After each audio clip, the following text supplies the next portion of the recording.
ونعوذ بالله من شرور أنفسنا ومن سيئات أعمالنا من يهد الله فلا مضل له ومن يضلل فلا هادي له أشهد أن لا إله إلا الله وحده لا شريك له وأشهد أن محمدا عبده ورسوله اللهم صل وسلم وبارك وأنعم على نبينا وقدوتنا محمد صلى الله عليه وسلم وعلى آله وأصحابه ومن تبعهم بإحسان إلى يوم القيامة أما بعد فيا أيها الحاضرون أوصيني وإياكم بتقوى الله فقد فاز المتقون فوزا عظيما كما قال الله تعالى أعوذ بالله من الشيطان الرجيم يا أيها الذين آمنوا اتقوا الله حق تقاته ولا تموتن إلا وأنتم مسلمون وقال أيضا يا أيها الذين آمنوا اتقوا الله وقولوا قولا سديدا يصلح لكم أعمالكم ويغفر لكم ذنوبكم ومن يطع الله ورسوله فقد فاز فوزا عظيما أما بعد معاشر المسلمين rahimani wa rahimakumullah. Tidak ada ungkapan yang patut kita ungkapkan pada siang hari ini kecuali ungkapan rasa syukur kita kepada Allah Subhanahu wa taala karena sampai detik ini begitu banyak nikmat Allah yang telah Allah berikan kepada kita, sehingga dengan nikmat-nikmat tersebut kita masih bisa melaksanakan salah satu kewajiban sekaligus kebutuhan kita, yakni ibadah sholat Jumat. Pada dasarnya apa saja yang diperintahkan oleh Allah dan Rasul-Nya kepada kita itu bukan hanya semata-mata kewajiban, tetapi juga merupakan kebutuhan kita sendiri.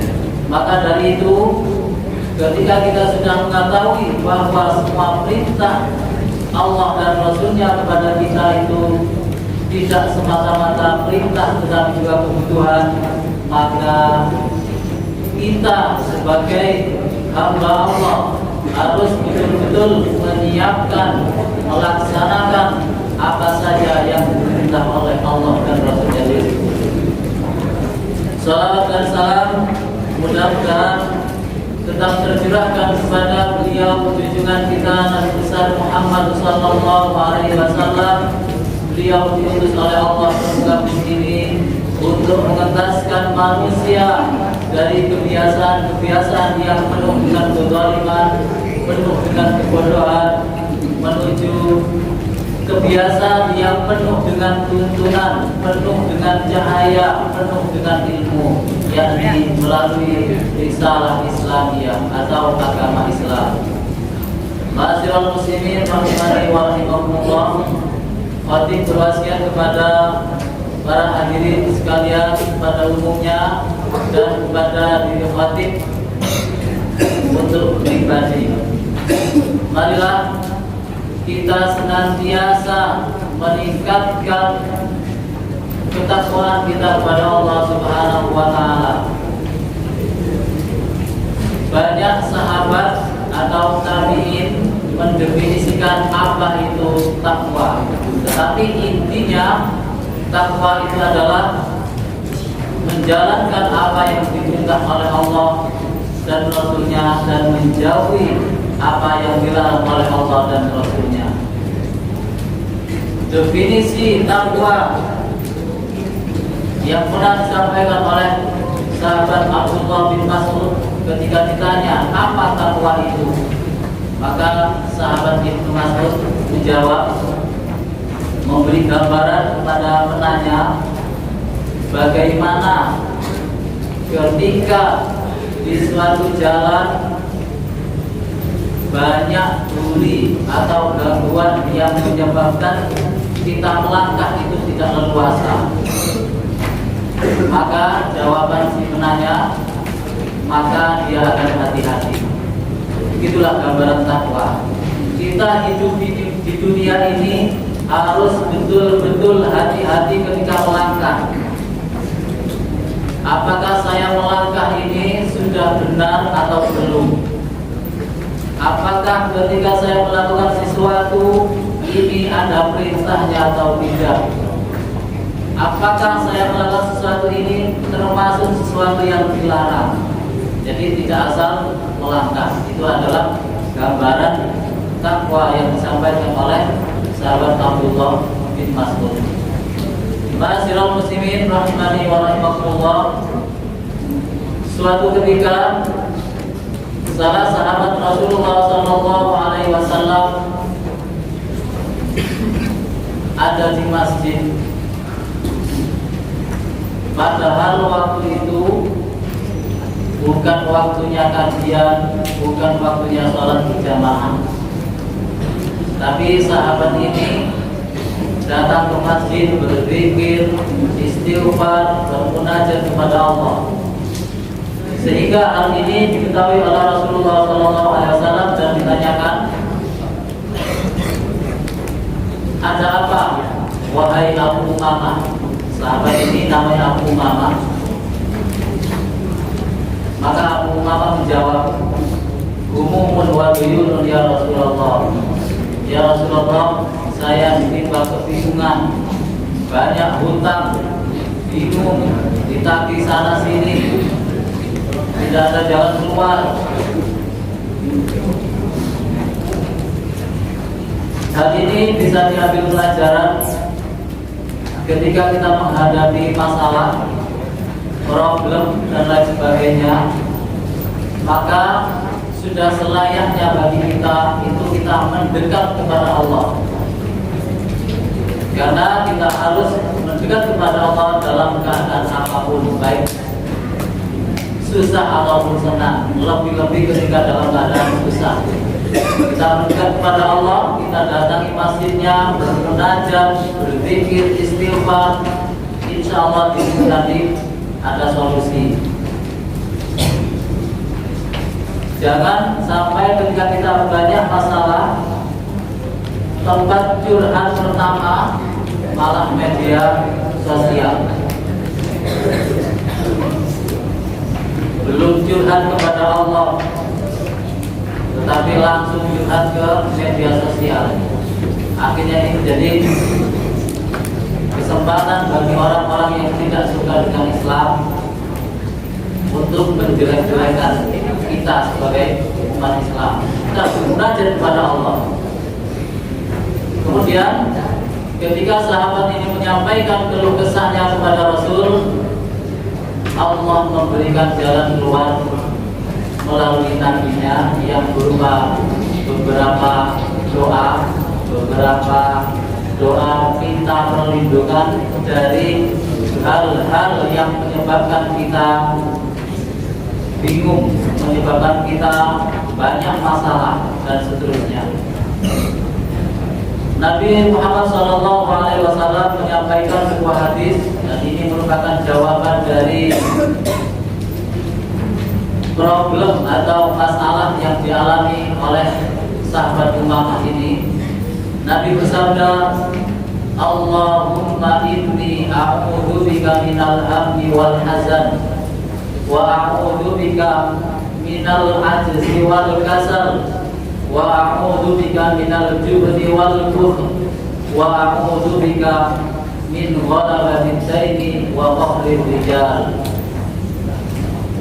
Yang pertama, solusi yang disampaikan oleh Nabi kepada Abu Umamah kepada khususnya, dan tentunya ini untuk umatnya juga, untuk kita semua, kita dianjurkan untuk senantiasa berdoa, Allahumma inni a'udzu bika minal hammi wal hazan. Ya Allah, aku minta perlindungan kepadamu dari hammi wal hazan. Ham dan hazan itu arti dalam bahasa Indonesia itu hampir sama, yaitu merasa sedih. Tetapi sesungguhnya al-ham itu itu adalah merasa sedih terhadap hal-hal yang belum terjadi kepada kita. Jadi sesuatu itu belum terjadi, tetapi kita sudah bingung duluan, sudah susah duluan. Nah, ini kita minta perlindungan kepada Allah supaya tidak sampai terjadi seperti hal tersebut. Contohnya, mungkin kita berpikiran bagaimana masa depan saya nanti, jodoh saya dengan siapa, pekerjaan saya nanti apa, dan seterusnya. Memang di dalam Al-Quran juga dijelaskan hendaknya kita khawatir ketika meninggalkan generasi yang lemah. Tetapi kekhawatiran kita ini jangan sampai menyebabkan sikap putus asa, sikap bersedih yang berlebihan. Karena ketika kita sudah mengkhawatirkan atau bersedih berlebihan, maka tidak ada enaknya dalam hidup ini. Sholat tidak khusyuk, makan tidak enak, dan seterusnya. Kemudian Nabi juga mengajarkan kepada kita untuk minta perlindungan dari hazan. Hazan itu adalah kesedihan akan hal yang sudah terjadi pada diri kita. Mungkin salah satu anggota keluarga kita ada yang meninggal. Kita pikirkan terus, sedih terus, gak selesai-selesai. Padahal ketika hal itu terjadi pada kita, itu tidak lepas dari qada dan qadar Allah. Seberapa besarnya usaha kita untuk mengobati misalnya orang yang kita cintai, keluarga kita, ayah kita, ibu kita, kalau memang sudah titik ajalnya di situ, maka usaha kita tidak akan pernah lepas atau tidak akan bisa mengeluarkan orang tua kita lepas dari kematian tersebut. Idza ja'al qada'u zalal ikhtiyar. Ketika takdir itu sudah waktunya, maka usaha apapun tidak akan bisa menghalanginya. Jadi jangan sampai hal tersebut menyebabkan kita bersedih berlarut-larut. Kewajiban kita adalah menyiapkan masa depan, memikirkan masa depan. Yang berikutnya adalah wa a'udzu bika minal ajzi wal kasal. Kita diajarkan oleh Rasulullah SAW untuk minta perlindungan kepada Allah dari al-ajzi wal kasal. Ajzi itu adalah lemah. Lemah akidah, lemah ekonomi, lemah ilmu. Kita minta perlindungan dari itu. Maka wajib bagi kita untuk senantiasa belajar dan seterusnya. Kemudian berikutnya adalah al-kasal, malas. Kalau al-aksi itu lemah, kalau al-kasal itu malas. Kira-kira apa yang diharapkan dari orang yang punya sifat malas ini? Tidak ada. Orang tuanya kaya raya, dikasih modal untuk bisnis, tidak jalan. Kenapa? Malas. Al-Quran yang sekarang ini begitu lengkap, harokat lengkap, bahkan ada terjemahnya, bahkan juga tajwidnya juga dikasih warna-warni. Tetapi kalau sudah ada sifat malas, kapan kira-kira membaca? Padahal semula Al-Quran itu tanpa harokat. Begitu juga dengan huruf yang ada titiknya. Tidak semua yang sekarang ini lengkap dengan titiknya itu dulunya ada titiknya. Disuruh belajar ini, jawabannya malas. Kira-kira apa yang diharapkan dari sifat malas ini? Ayo belajar, buku sudah lengkap, penjelasan guru sudah detail. Ayo dipelajari, malas. Atau ada istilah mager, gitu gini, mager, malas gerak. Maka wajib juga bagi kita untuk berusaha menghilangkan rasa malas ini.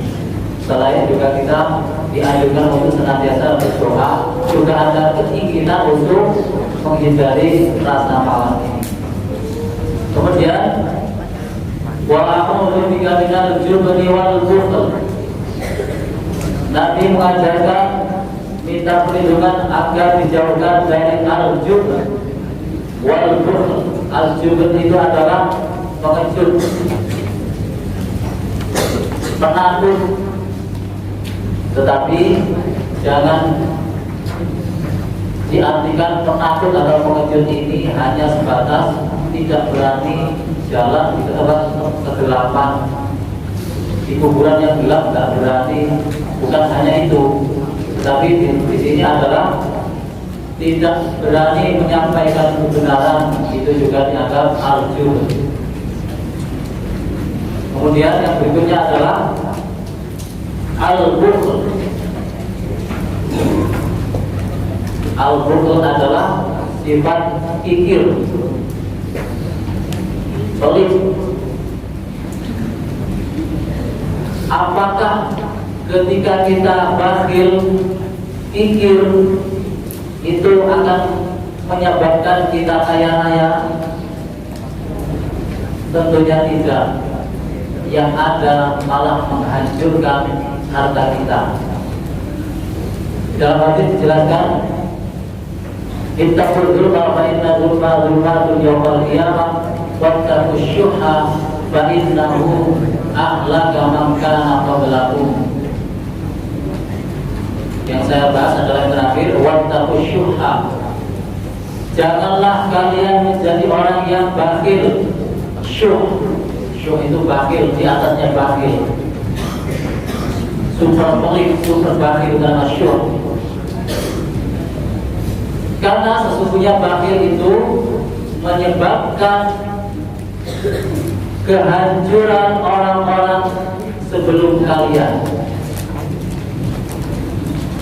Bakhil juga termasuk sifat dari binatang.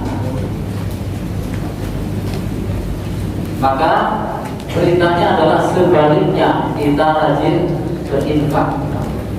Karena dengan berinfak, insya Allah harta kita dilipat gandakan oleh Allah Subhanahu Wa Taala, seperti tertera di dalam Al-Quran.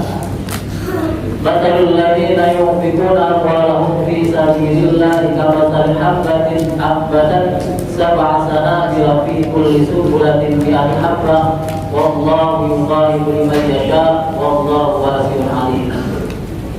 Perumpamaan orang-orang yang suka berinfak di jalan Allah seperti satu biji ditanam, tumbuh, di situ muncul 7 tangkai, setiap tangkai berbuah 100. Satu munculnya jadi 700. Apakah hanya sebatas itu? Allah melanjutkan ayatnya, wallahu yudha'ifu liman yasha. Allah itu bisa melipatkan lagi sesuai dengan Allah yang Allah inginkan. Bisa saja lebih dari 700 tersebut. Itu kalau kita rajin berinfak di jalan Allah dan karena Allah. Tapi kalau kita bakhil, maka sebaliknya. Kemudian yang berikutnya, Nabi minta perlindungan kepada Allah dari ghalabatid dain, terlilit hutang. Jadi hutang itu merupakan solusi yang akhir, yang terakhir hutang itu. Selama kita bisa, kenapa harus hutang? Karena Rasulullah SAW pernah ketika akan menyolati jenazah, ketika ditanya mayat ini atau jenazah ini punya hutang, Nabi tidak mau menyolatinya. Kenapa? Karena punya hutang. Tetapi ketika ada orang lain yang mengatakan, oh Nabi ini sudah saya tanggung hutangnya, maka baru Nabi mau menyolatinya. Karena kita terkadang hutang itu bukan hanya karena terpaksa, bukan hanya pepet, tetapi hobi. Membeli hal-hal yang sebenarnya kita tidak butuh. Kita suka padahal kita tidak butuh. Artinya hutang. Ada promosi apa? Tergiur, hutang lagi. Promosi lagi, tergiur, hutang lagi. Ketika ditagih, bingung. Makanya ada iya wadain, fa inna awwalahu hammun wa akhirahu harbun. Usahakan jauhi hutang, karena permulaan hutang itu ketika sudah dapat hutang maka hammun, akan merasa sedih. Gimana bayarnya nanti? Di sana punya hutang, sama teman ini punya hutang, teman ini punya hutang, teman ini punya hutang. Bingung. Wa akhirahu harbun, ujung-ujungnya harbun, perang.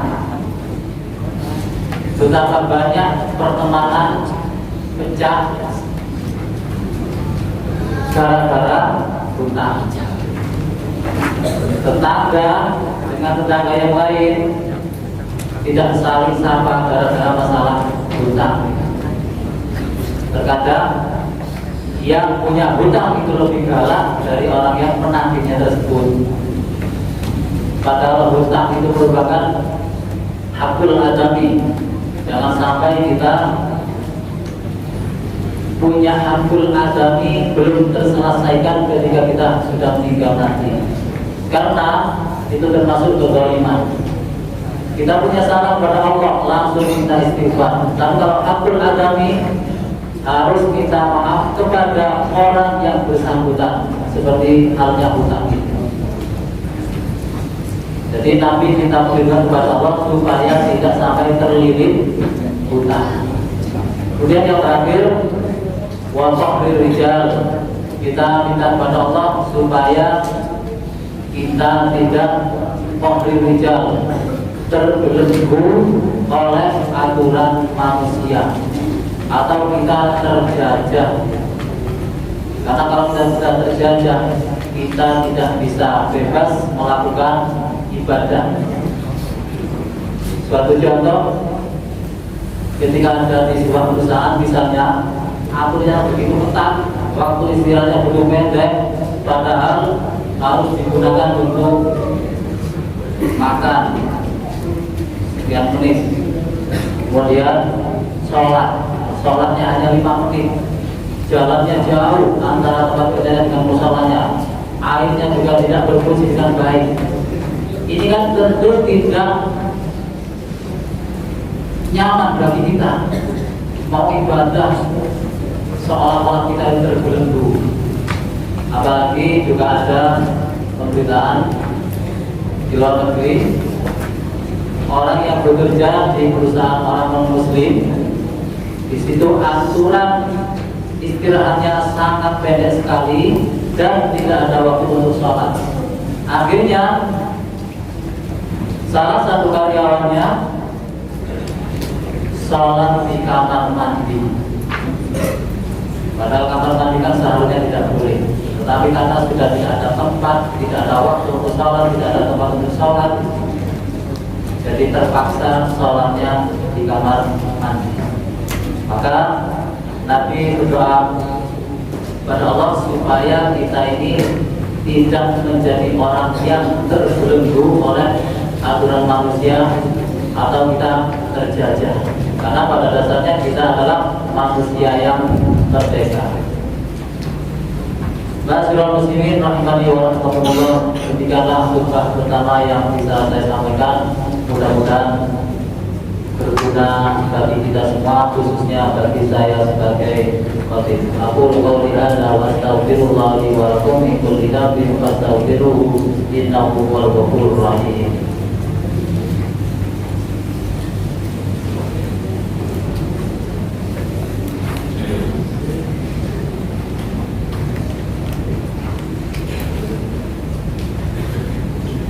Innal hamdalillah ووجب علينا أن نحمده حمدا كثيرا. أشهد أن لا إله إلا الله وحده لا شريك له وأشهد أن محمدا عبده ورسوله. اللهم صل وسلم وبارك وأنعم على نبينا وقدوتنا محمد صلى الله عليه وسلم وعلى آله وأصحابه ومن تبعهم بإحسان إلى يوم القيامة. فيا أيها الحاضرون أوصيني وإياكم بتقوى الله فقد فاز المتقون فوزا عظيما. قال الله تعالى: أعوذ بالله من الشيطان الرجيم. يا أيها الذين آمنوا اتقوا الله حق تقاته ولا تموتن إلا وأنتم مسلمون. Ma'asyiral muslimin rahimani wa rahimakumullah. Pada khutbah ini marilah kita tutup dengan berdoa kepada Allah Subhanahu wa taala. Semoga kita bisa menjadi orang-orang yang terhindar dari hal-hal yang saya sampaikan pada khutbah kita tadi. Dan juga semoga doa-doa kita senantiasa dikabulkan oleh Allah Subhanahu